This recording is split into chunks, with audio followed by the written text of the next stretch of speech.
কোটেশনের মধ্যে যখন যায়, ফার্স্ট কোটেশনের মধ্যে তুমি দেখবে বলছে be sure to taste your words before you spit them out. বলছে তোমার মুখের কথাকে নিজে থেকে চেখে নাও প্রথম, তারপরে সেটাকে বের করো।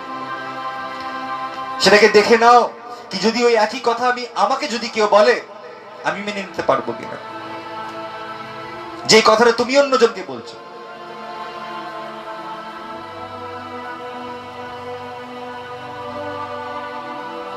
Be sure to taste your words.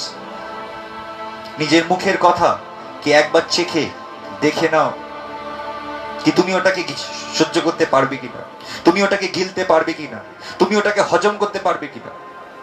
আর যখন আমরা সেটাকে করতে পারি না, প্রভু বাক্যের মধ্যে বলছে যেন আমরা সেটাকে মুখ থেকে না বের করি, সেটা যেন আমাদের জিহ্বা থেকে না বেরায়। কারণ যদি ওটা জিহ্বা থেকে বেরায়, it is going into account. কোন অ্যাকাউন্ট? চলো আমরা পবিত্র বাক্যতে দেখি। মথি লিখিত সুসমাচার 12 অধ্যায় 36 পদ। 36 পদের মধ্যে বলছে, but I tell you that everyone will have to give an account on the day of judgement for every empty word they have spoken. বলছে আমি তোমায় সত্য বলিয়াছি কি প্রত্যেক জন কে হিসাব দিতে হবে বিচারের দিনে এক একটা খালি কথা যেটা তাদের মুখ থেকে বেরিয়েছে। তাহলে ভেবে দেখুন বিশ্বাসীরা, যদি খ্রিস্ট যাকে তুমি বিশ্বাস করো, যে মৃত্যু বরণ করেছে, যে পুনরুত্থান করেছে, আর যে পুনরাগমন করবে, আর যার পুনরাগমনের জন্য আমরা প্রস্তুতি নিচ্ছি, যারা প্রত্যেক জন নিজের আচরণ ব্যবহারকে রীতিমতো প্রার্থনা করে পবিত্র আত্মার সহযোগে নিজেকে বদলাবার চেষ্টা করছে, মন পরিবর্তন করার চেষ্টা করছে, তারা প্রত্যেক জন জানে যে আমার মুখের কথার আমাকে হিসাব দিতে হবে। আমি যা যা অন্যজনকে বলছি সেটার হিসাব প্রভু আমার কাছ থেকে নেবে। তাই যে প্রভুর বাক্যের মধ্যে বলছে যেটা তুমি লুকিয়ে লুকিয়ে কানে ফিস ফিস করে বলবে, সেটাকে জোরে বাইরে শোনা যাবে, সেটা গুজবে একটা সময়ের পর। তাই দেখুন যত লুকিয়ে কথা বলার চেষ্টা করে, যখন সেটা ফাটে, সেটা কিভাবে ফাটে? এমন ভাবে সেটা ফাটে কি সেটা শেষ হওয়ার নাম নেই। তুমি বলেছিলে তিন সপ্তাহ আগে, তুমি বলেছিলে 3 মাস আগে, আর তুমি বলে ভুলেও গেছিলে ফুস ফিস ফিস ফিস ফিস করে। কিন্তু যখন ওটা ফাটলো 3 মাস পরে, তোমার শান্তিকে হরণ করে নিল, আর প্রত্যেক জনের আঙ্গুল তোমার উপরে উঠতে শুরু হলো। আর যখন আঙ্গুল উঠতে শুরু হয়, তখন পালাবার রাস্তা নেই। আর তখন তুমি ভাবছো আমি তো 3 মাস আগে বলেছি। তুমি বাক্যের মধ্যে বলছে মনে রেখো তোমার পাপ তোমায় খুঁজে বের করবে। সেই পাপ তোমাকে খুঁজে বের করবে, সেটা 1 দিন হোক, 2 দিন হোক, 1 বছর হোক, 2 বছর হোক, কিন্তু সেটা তোমায় খুঁজে বের করবেই করবে। তাই তো প্রভু বলছে না তুমি লুকিয়ে বলবে, সেটা বাইরে চিৎকার করে বলা হবে। তাই তোমার মুখের কথা যদি বলার আছে তো করে তোলার কথা বলো, যদি বলার আছে ঈশ্বরের বাক্য বলো, যদি বলার আছে ঈশ্বরের মধুর বাক্য বলো, যে বাক্য জীবনদায়ক, যে বাক্য আত্মাদায়ক, যেটা মানুষ একবার যদি একটা মানুষকে দেয় সে মিথ্যা বলে না, কিন্তু অনন্তকালের সত্য কথা বলে, কারণ এটা অনন্ত সত্য। পবিত্র বাক্যের মধ্যে আমরা আবার আসি, সামসঙ্গীত 141:3, Psalms 141 verses 3, খুব সুন্দর করে দাউদ বলছে, আবার প্রভুর মনের মতন সন্তান দাউদ বলছে, set a guard over my mouth, Lord, keep watch over the door of my lips। বলছে আমার মুখের মধ্যে বলগা দাও, এটাকে আটকাতে শেখাও, আর আমার আমার দুটো ঠোঁটের উপরে তোমার চক্ষু রেখো, যেন কোনো ভুল কথা না বেরায়। আমার দুটো ঠোঁটের উপরে তোমার চক্ষুকে রেখো, যেন আমার মুখ থেকে ভুল কথা না বেরায়। আমার মুখের মধ্যে বলগা দাও, যেন আমি কোনো ভুল কথা উল্লেখ করে না ফেলি। দাউদ জানতো এই সত্য, আর একই সত্য আজকের দিনে প্রভু আপনাকে জানাতে চায়। যে জিনিস দাউদের সাথে ছিল সেটা প্রভু আপনাকে দিতে চায়। যেরকম দাউদ মনের মতন সন্তান প্রভু ছিল, সেরকম প্রভু আপনাকে বানাতে চায় নিজের মনের মতন সন্তান। আর ততক্ষণ একটা ব্যক্তি মনের মতন সন্তান হতে পারে না যতক্ষণ সে ঈশ্বরের মতন বলতে না শেখে।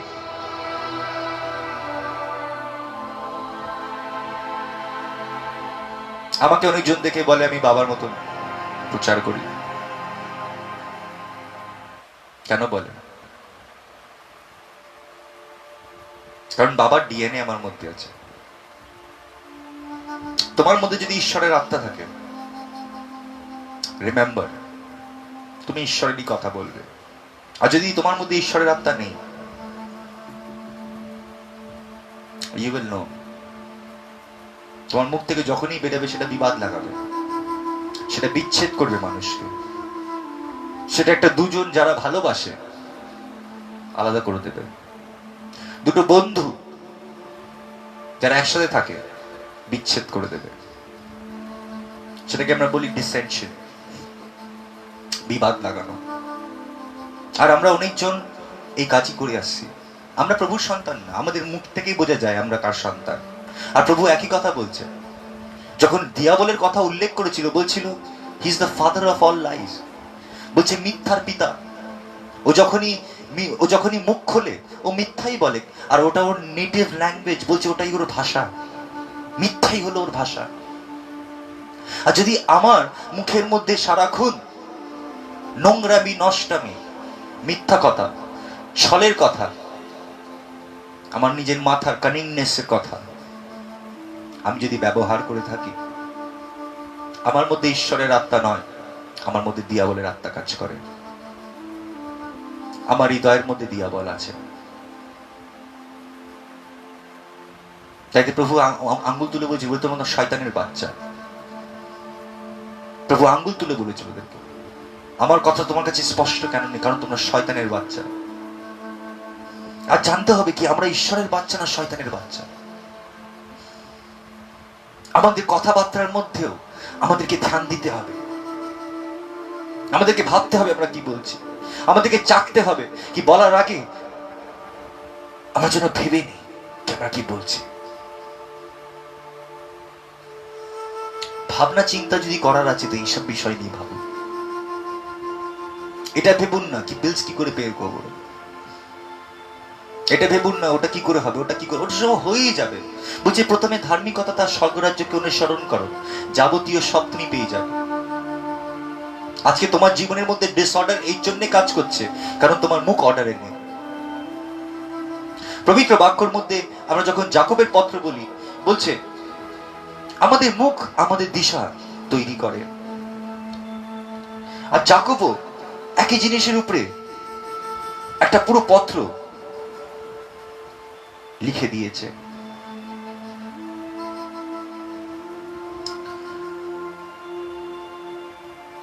যাকব 3 অধ্যায় মধ্যে পুরো একটা পত্র লেখা আছে। 3 অধ্যায় 4 পদ থেকে আমরা যখন পড়বো, সেটা উদাহরণ দিচ্ছে 4 পদের মধ্যে। বলছে or take a ship as an example, although they are so large and are driven by the strong winds, they are steered by a very small rudder wherever the pilot wants to go. বলছে একটা উদাহরণ নাও, একটা বড় জাহাজ। বলছে জাহাজটা মস্ত বড়, আর হাওয়া ওটাকে বয়ে নিয়ে যায়। আজকে দিনে ইঞ্জিন তৈরি হয়ে গেছে, আগের সময়তে জাহাজগুলোর হাওয়ার জোরেতে যেত আর ওটা সেল করত। তিনি বলছেন, বলছে অত বড় জাহাজকে একটা ছোট্ট গোল রাডার টাইপের চাকা পাইলটের হাতে থাকে। কি ও যেখানে চায় সেটাকে সেখানে ঘোরালে পুরো জাহাজ কিন্তু ওখানে ঘুরে যায়। আমরা অনেক সময় বুঝতে পারি না কি আমাদের জীবন, প্রভুর কাছে আমরা প্রার্থনা করছি, সবকিছু করছি, কিন্তু why it is going haywire? কেন ওটা উল্টো দিকে চলে যাচ্ছে? আমি যেখানে চাইছি, আমি তো সবকিছু করছি, কিন্তু তবুও সেটা উল্টো দিকে কেন যাচ্ছে? তবু আমার জীবনে শান্তি কেন নেই? তবু আমার জীবনের মধ্যে আমি যেটা করতে চাইছি সেটা কেন নেই? আমি শান্তি পেতে কেন পাচ্ছি না? কারণটা এটা হতে পারে, আমাদের শান্তি আমাদের জিহ্বার মধ্যে আছে। আমরা we choose to fight and we choose not to fight with this. আমরা বেছে নিই কি আমরা ঝগড়া করব কি করব না এটা দিয়ে। আমরা বেছে নিই আমরা কি বলবো। একটা ব্যক্তি অপমানও করতে পারে, কিন্তু আমি ওখানে আশীর্বাদ করে আসতে পারি যদি আমি বেঁচে নিই। পবিত্র বাক্যর মধ্যে একই জিনিস আমাদেরকে শিক্ষা প্রভু দিতে চেয়েছে, কি যখন কৃষ্ণকে দুটো হাত ক্রুশের মধ্যে দিয়ে পায়ের মধ্যে ঠুকে দিল, রক্ত ক্ষত বিক্ষত করে দিল, তার পুরো শরীরকে ছিন্ন ভিন্ন করে দিল, আর ছিন্ন ভিন্ন করে দেবার পর তিনি যে সত্য কথা বলেছিলেন কি আমি সেই ঈশ্বরের পুত্র যে বিশ্ব পাপ হরে, ওখানে দাঁড়িয়ে বলল যদি তুমি ঈশ্বরের পুত্র হও নেমে এসো। যত রকমের অপমান তার দিকে করলো, কিন্তু তিনি উপরের দিকে তাকিয়ে তিনি ওদের জন্য প্রার্থনা করলেন। ওই অবস্থায় যারা তার হাত ঠুকে দিয়েছিল, তার পা ঠুকে দিয়েছিল, তার শরীরকে ছিন্ন ভিন্ন করে দিয়েছিল, তাকে মৃত্যুর দিকে নিয়ে গেছিল, তাদের জন্য সে প্রার্থনা করলো এরা কি করছে, এরা জানে না, এদের ক্ষমা করো।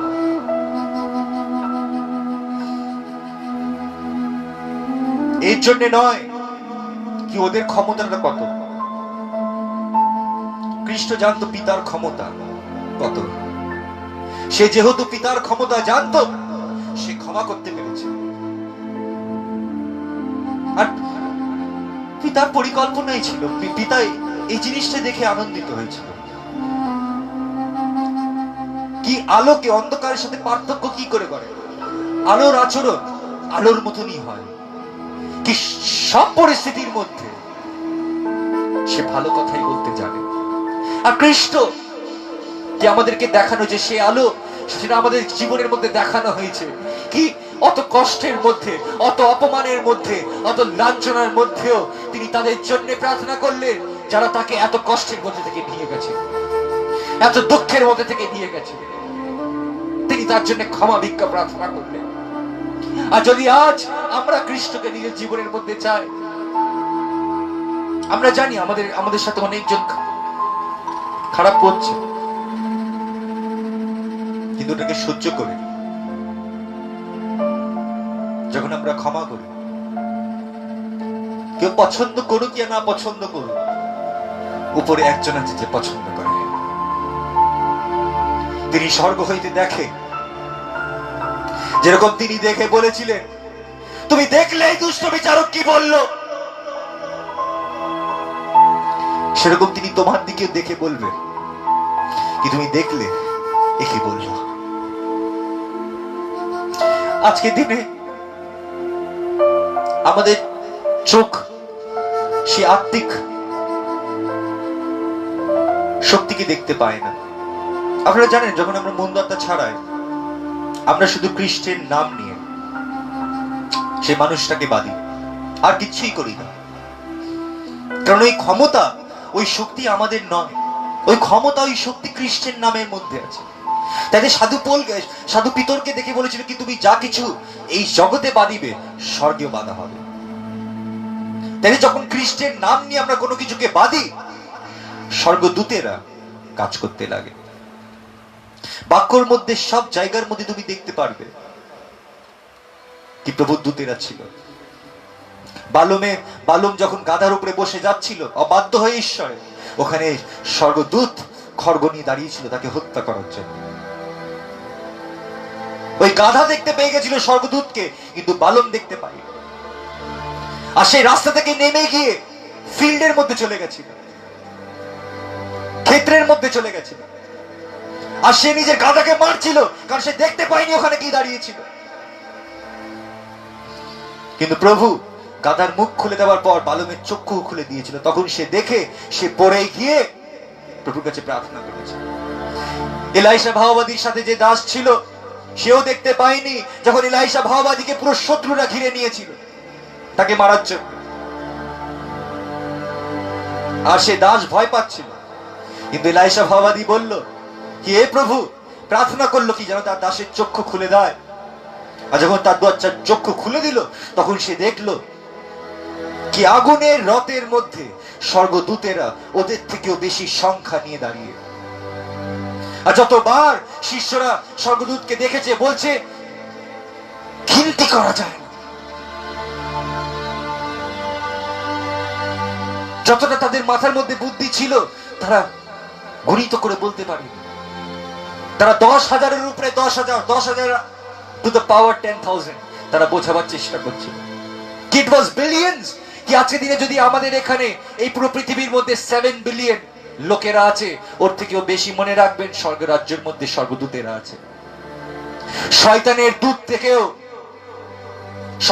শয়তান থেকেও, ওদের থেকেও বেশি স্বর্গদূতেরা আছে, ওদের থেকেও ক্ষমতাশীল স্বর্গদূতেরা আছে, যাদের কাছে এক একটা ক্ষমতা এতটাই কি তারা যা কিছু করে দিতে পারে।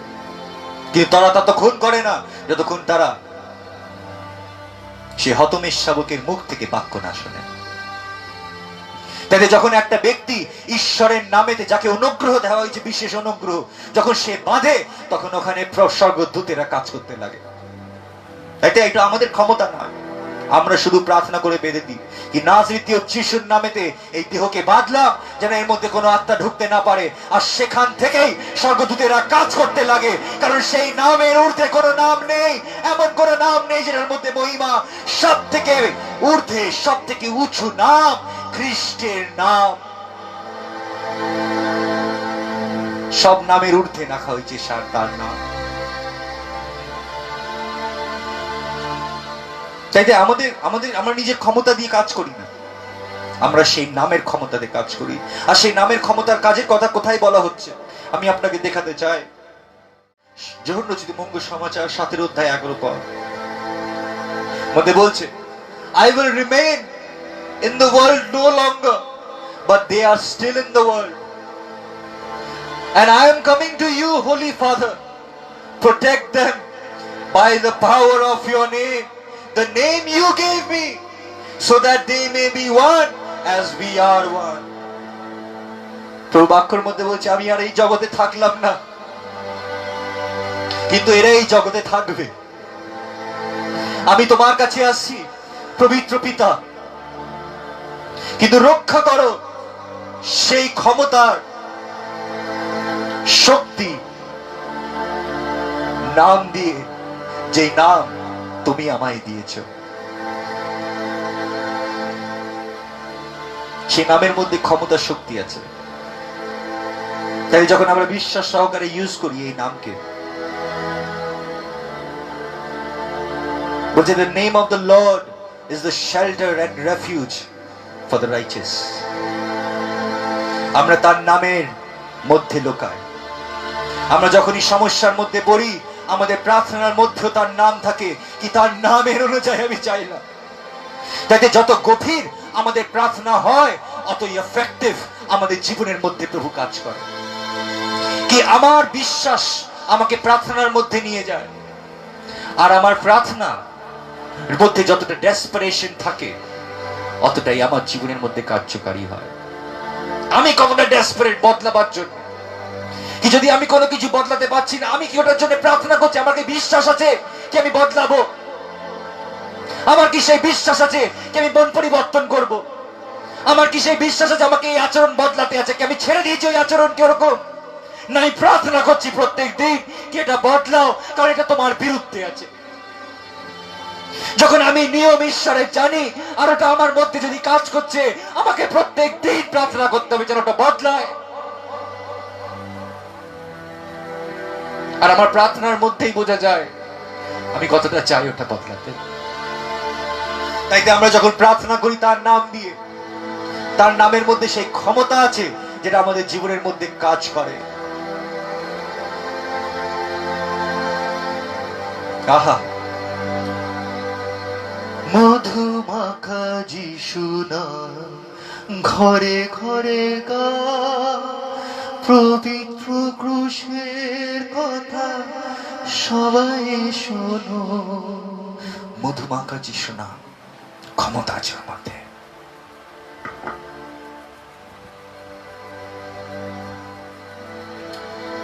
আমরা যখন তাকে ডাকি, সেটা কাজ করতে লাগে।